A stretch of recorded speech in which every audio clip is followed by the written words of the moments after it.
दोस्तों, अगर किसी देश को आर्थिक रूप से मजबूत बनाना है तो वहां पर मैन्युफैक्चरिंग को बढ़ावा देना होगा। चाइना आज आर्थिक रूप से इतना मजबूत क्यों है? क्योंकि दोस्तों, चाइना कोई भी चीज दूसरे देशों से खरीदने के बजाय अपने ही देश में बनाने की कोशिश करता है। मगर दोस्तों, भारत ने भी मैन्युफैक्चरिंग को बढ़ावा देने के लिए एक बहुत बड़ा कदम उठाया है। भारत सरकार ने मैन्युफैक्चरिंग को बढ़ावा देने के लिए एक स्कीम लेकर आई है, PLI स्कीम, यानी कि प्रोडक्ट लिंक्ड इंसेंटिव स्कीम। इस स्कीम ने चाइनीज कंपनियों की कमर तोड़ कर रख दी है। दोस्तों, चाइना भी सोच रहा है ये ससुरा मोदी कर क्या रहा है। अब ये PLI स्कीम है क्या?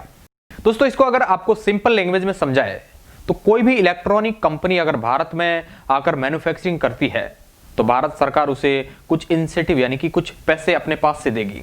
कंपनी जितना ज्यादा उत्पादन करेगी उतना ज्यादा भारत सरकार उसे इंसेंटिव देगी। अब आप सोच रहे होंगे कि फिर तो ससुरा सरकार को बहुत घाटा होगा, फिर तो कंपनी सरकार को लूट लेगी। तो दोस्तों, इसका जवाब है नहीं। सरकार इतनी भी बेवकूफ नहीं है कि खुद का घाटा करेगी। क्योंकि दोस्तों, जब कंपनी भारत में अपना प्लांट लगाएगी तो वह कंपनी भारत सरकार को भारी मात्रा में टैक्स के रूप में पैसा देगी। इसके साथ ही जब वह कंपनियां अपना मैन्युफैक्चरिंग प्लांट लगाएगी तो वहां पर काम करने के लिए कई लोगों की जरूरत भी पड़ेगी। इस वजह से हजारों लोगों को वहां पर रोजगार मिलेगा। एक तरह से देखा जाए तो यह स्कीम कंपनियों को लालच देकर भारत में इन्वेस्ट कराने को मजबूर कर रही है। और इस स्कीम से सबसे बड़ा घाटा चाइना को हुआ है, क्योंकि बीच में खबर निकल कर आई कि सैमसंग कंपनी ने अपना बोरिया बिस्तर बांधकर अपना मैन्युफैक्चरिंग प्लांट भारत के उत्तर प्रदेश राज्य में लगाने की घोषणा कर दी।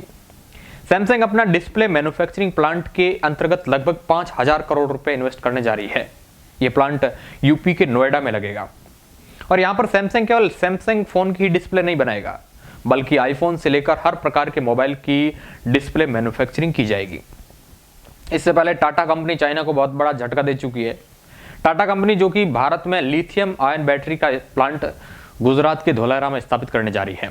अब लिथियम आयन बैटरी का इस्तेमाल laptop, mobile phone, electric vehicle सब में किया जाता है। दोस्तों, आज देखा जाए तो भारत मुख्य रूप से लिथियम आयन बैटरी का आयात चाइना से करता है। चाइना में लिथियम आयन बैटरी के बहुत बड़े बड़े प्लांट है, मगर अब चाइना के वे प्लांट धरे के धरे रह जाएंगे। इसके साथ ही भारत सरकार की स्कीम का यह फायदा उठाकर कुछ कंपनियां चार्जर मार्केट में भी कूद रही है। इस मार्केट की अगर बात करें तो $5 बिलियन का यह मार्केट है, जहां भारत सरकार की स्कीम से चार्जर बनाने वाली कंपनियां दुनिया के 50% चार्जर मार्केट पर अपना कब्जा कर सकती है। हालांकि कई देशों के बीच चार्जर मैन्युफैक्चरिंग मार्केट को लेकर होड़ लगी हुई है और इस होड़ में भारत भी अब कूद पड़ा है। भारत का लक्ष्य है कि पूरी दुनिया का चार्जर मार्केट के 50% पर कब्जा कर लिया जाए। और यह करना भारत के लिए कोई बड़ी बात नहीं है दोस्तों, क्योंकि भारत सरकार की इस स्कीम के जरिए कई कंपनियां भारत में चार्जर मैन्युफैक्चरिंग प्लांट लगाएगी, जिससे उन कंपनियों को भी भारत सरकार की तरफ से फायदा होगा और सरकार को भी उन कंपनियों से फायदा होगा और चाइना के मुंह पर एक और तमाचा लग जाएगा। अब दोस्तों, डिस्प्ले मैन्युफैक्चरिंग प्लांट सैमसंग लगा रहा है और टाटा लिथियम आयन बैटरी भी मैन्युफैक्चरिंग कर रहा है, जो कि भारत में मोबाइल के लिए बैटरी बहुत ही आसानी से मिल जाएगी। इसके साथ ही चार्जर मैन्युफैक्चरिंग भी बड़ी तादाद में होगा। अब एक तरह से देखा जाए तो आने वाले कुछ सालों में मोबाइल फोन के 60% कंपोनेंट भारत में ही मिलेंगे। तो आधे से ज्यादा फोन तो वैसे ही मेड इन इंडिया हो गया दोस्तों।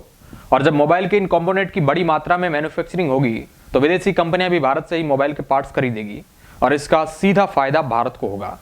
और इसी बात को सोचकर चाइना के पसीने छूटे हुए हैं। चाइना को घमंड था कि आधी से ज्यादा दुनिया में हम ही इलेक्ट्रॉनिक के पार्ट्स निर्यात करते हैं, मगर अब चाइना सदमे में है। अब वह दिन दूर नहीं है जब कई सारी कंपनियां चाइना से अपना बोरिया बिस्तर बांधकर भारत में शिफ्ट करेगी।